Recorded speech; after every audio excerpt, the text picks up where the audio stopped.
ஓம் சாய்ராம். அத்தியாயம் 20. தாஸ்கனுவின் பிரச்சனை காகாவின் வேலைக்கார பெண்ணால் தீர்ந்தது. இந்த அத்தியாயத்தில் காகா சாஹேப் தீஷித்தின் வேலைக்கார பெண்ணால் எப்படி தாஸ்கனுவின் பிரச்சனைக்கு விடை காணப்பட்டது என்பதை ஹேமந்த் பந்த் விவரிக்கிறார். சீரடிக்கு சென்று மதிய ஆரத்திக்கு பின் உள்ள நிகழ்ச்சிகளை கவனத்துடன் நோக்குவோம். ஆரத்தி சடங்கு முடிந்த பின்னர் சாயிபாபா மசூதிக்கு வெளியில் வந்து அதன் விளிம்பில் நின்று கொண்டு மிகுந்த பட்சமும் அன்பும் கூடிய பார்வைகளுடன் பக்தர்களுக்கு உதிய விநியோகிப்பது வழக்கம். பக்தர்களும் அதே அளவு உணர்ச்சி வேகத்துடன் அவருடைய பாதங்களை பற்றி பிடித்து கொண்டனர். நின்று கொண்டும் அவரை உற்று நோக்கி கொண்டும் உதிமலையை மகிழ்ந்து அனுபவித்தார்கள். பாபா கை நிறைய உதியை பக்தர்களின் கைகளில் கொடுத்து அவர்களது நெற்றியில் தமது கை விரல்களால் பூசிவிட்டார். அவர் தம்முடைய இதயத்தில் அவர்களுக்காக கொண்டிருந்த அன்பு எல்லையற்றது. பிறகு அவர் பக்தர்களை நோக்கி பின்வருமாறு கூறினார். ஓ பாவ், சாப்பிட செல்லும். அண்ணா, நீர் உமது இடத்திற்கு சாப்பிட செல்லும். ஓ பாபு, உமது உணவை மகிழ்ச்சியுடன் சாப்பிடும்.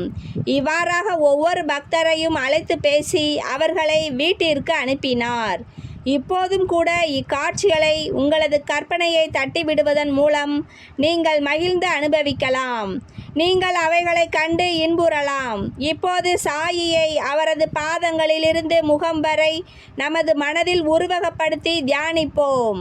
அவர் முன்னிலையில் தாழ்மையுடனும் அன்புடனும் மரியாதையுடனும் வீழ்ந்து பணிந்துவிட்டு இவ்வத்தியாயத்தின் கதைக்கு திரும்புவோம்.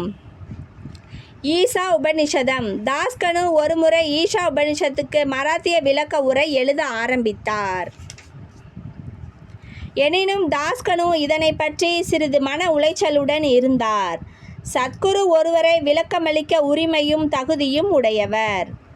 தாஸ்கனுவை ஒருவரும் திருப்திப்படுத்த இயலாத போது சீரடிக்கு போக அவருக்கு ஒரு சந்தர்ப்பம் நேரிட்டது. சாயிபாபாவை அவர் கண்டார். அவர் முன் வீழ்ந்து பணிந்தார். ஈஷா உபனிஷத்தை பற்றிய தனது கஷ்டங்களை தெரிவித்து அதை பற்றிய சரியான தீர்வு தரும்படி அவரை வேண்டிக் கொண்டார். சாயிபாபா அவரை ஆசீர்வதித்து கூறியதாவது: நீ கவலைப்பட வேண்டியதில்லை. இவ்விஷயத்தை பற்றி எவ்வித கஷ்டமும் இல்லை. நீ வீட்டிற்கு திரும்பி போகும் வழியில் காகாவின் வேலைக்காரி உனது சந்தேகங்களை தீர்த்து வைப்பாள் என்றார் பாபா.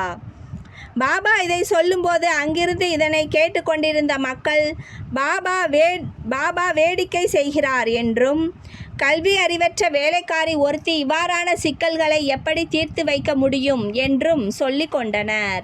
ஆனால் தாஸ்கனுவோ வேறு விதமாக எண்ணினார். பாபா எதை பேசிய போதும் அவை உண்மையில் நிறைவேறியே தீரும். பாபாவின் சொல்லே ஆண்டவரின் ஆணை பத்திரமாகும் என்பதில் அவர் உறுதியாக இருந்தார். காகாவின் வேலைக்காரி பாபாவின் மொழிகளில் முழுமையான நம்பிக்கை கொண்டு சீரடியை விட்டு அவர் பம்பாயின் புறநகர் பகுதி வந்து காகா சாஹேப் தீஷித்துடன் தங்கினார். அடுத்த நாள் காலை தாஸ்கனு மகிழ்வாக ஒரு சிறு துயில் கொண்டிருக்கும் போது ஒரு ஏழை பெண் அழகான பாடல் ஒன்றை இனிமையான குரலில் பாடிக்கொண்டிருந்தாள். பாடலின் உட்பொருள்: கருஞ்சிவப்பு கலர் உடை அது எவ்வளவு நன்றாய் இருக்கிறது, அதன் எம்ப்ராய்டரி வேலை எவ்வளவு அழகாய் இருக்கிறது, அதன் முந்தானையும் பார்டரும் எவ்வளவு அழகாய் இருக்கிறது என்று பாடினாள் அந்த வேலைக்கார சிறுமி. அவரை வெளியே ஈர்க்கும் வண்ணம் அந்த அளவிற்கு அப்பாடலை தாஸ்கனு விரும்பினார். வெளியே வந்து பார்த்தபோது காகா சாஹேப்பின் வேலைக்காரியான ஒரு சிறுமியால் அது பாடப்பெற்றதை கண்டார். அப்போது அச்சிறுமி பாத்திரம் கழுவி கொண்டிருந்தாள். அவளது மேனியில் கிழிந்த உடை ஒன்றே இருந்தது. அவளது வறுமையான நிலையையும் அவளது களிப்பான உளப்பாங்கையும் கண்டு தாஸ்கனு அவளுக்காக பரிதாபப்பட்டார். அடுத்த நாள் ராவ் பகதூர் பிரதான் என்பவர் ஒருவருக்கு ஒரு வேஷ்டி கொடுத்த போது அவரை தாஸ்கனு அந்த ஏழை சிறுமிக்கு புதிய உடை வாங்கி அளிக்கும்படி கேட்டுக்கொண்டார். ராவ் பகதூரும் அழகிய பாவாடை தாவணி ஒன்றை வாங்கி வந்து அவளுக்கு அன்பளிப்பாக கொடுத்தார். பசியால் வாடும் ஒருவனுக்கு அதிர்ஷ்டவசமாக உண்பதற்கு நல்ல விருந்து கிடைக்க பெற்றதை போன்றே அவளது களிப்பு கரை காணாது போயிற்று. மறுநாள் புத்தாடையை அவள் அணிந்து கொண்டாள். பெரும் மகிழ்ச்சியுடனும் கொண்டாட்டத்துடனும் சுற்றி சுற்றி ஓடினாள். நடனமாடினாள். மற்ற சிறுமிகளுடன் கோலாட்டம் விளையாடி அவர்களை எல்லாம் வென்றாள். அடுத்த நாள் அதை பெட்டியில் வைத்துவிட்டு தனது பழைய கந்தலையே அணிந்து வந்தாள். ஆனால் முன்தினம் காணப்பெற்ற மாதிரியே அதே அளவு ஆனந்தத்துடன் காணப்பட்டாள். இதை கண்ணுற்ற தாஸ்கனுவின் இரக்க உணர்ச்சி புகழ்ச்சியாக மாறியது. அச்சிறுமி ஏழையானதால் கந்தலையே அணிய வேண்டும். ஆனால் தற்போது அவளிடம் ஒரு புதிய உடை இருக்கிறது. அதை அவள் பத்திரப்படுத்தி இருக்கிறாள். பழைய கந்தலையே உடுத்தியும் எல்லளவும் துன்பமோ மனசோர்வோ இல்லாதபடி அவற்றை அவள் தாங்கிக் கொண்டாள்.